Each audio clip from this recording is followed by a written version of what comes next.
मला internet browse करणे आणि मित्रांशी चॅट करणे खूप आवडते. पण मी ऑनलाईन सुरक्षित कसे राहू शकतो?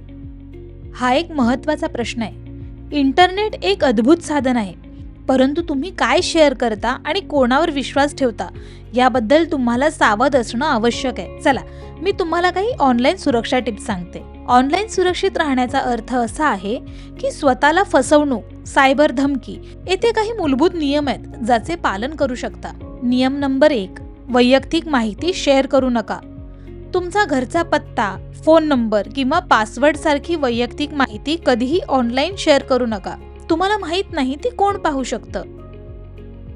मजबूत पासवर्ड सेट करा. नेहमी मजबूत पासवर्ड वापरा जे अंदाज लावणं कठीण आहे. सुरक्षित पासवर्ड तयार करण्यासाठी अक्षर, संख्या आणि चिन्ह एकत्रित करा. फसवणूक आणि फिशिंग ओळखा. फसवणुकीला बळी पडू नका. जर तुम्हाला पुरस्कार जिंकणं किंवा मोफत पैसे मिळवणे यासारखे खूप चांगले वाटणारे ईमेल किंवा संदेश दिसला तर ते कदाचित फसवणूक असतील. फिशिंग म्हणजे एखादा व्यक्ती तुमची माहिती चोरण्यासाठी विश्वासार्ह व्यक्ती किंवा कंपनीचा वेश धारण करतो. नेहमी पाठवणाऱ्याचा तपशील तपासा आणि संशयास्पद लिंक्सवर क्लिक करू नका. गोपनीयता सेटिंग्ज वापरा. सुनिश्चित करा की तुमचे सोशल मीडिया अकाउंट्स आणि इतर ऑनलाईन प्रोफाईल खाजगी सेट आहेत. हे अनोळखी लोकांना तुमच्या पोस्ट आणि वैयक्तिक तपशिलांपासून दूर ठेवतं. इतर लोकांशी वागण्याचा मार्ग.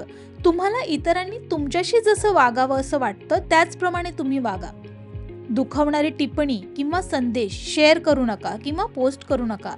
सायबर धमकी खूप हानिकारक असू शकते. अनोळखी लोकांशी बोलू नका. खऱ्या जीवनाप्रमाणेच अनोळखी लोकांशी ऑनलाईन बोलू नका. प्रत्येक जण ते म्हणतात तसं नसतात आणि सुरक्षित राहणं महत्त्वाचं आहे. वा, मला माहीतच नव्हतं की ऑनलाईन सुरक्षित राहणं इतकं महत्त्वाचं आहे ते. आता मी या टिप्सचं पालन करेन. छान.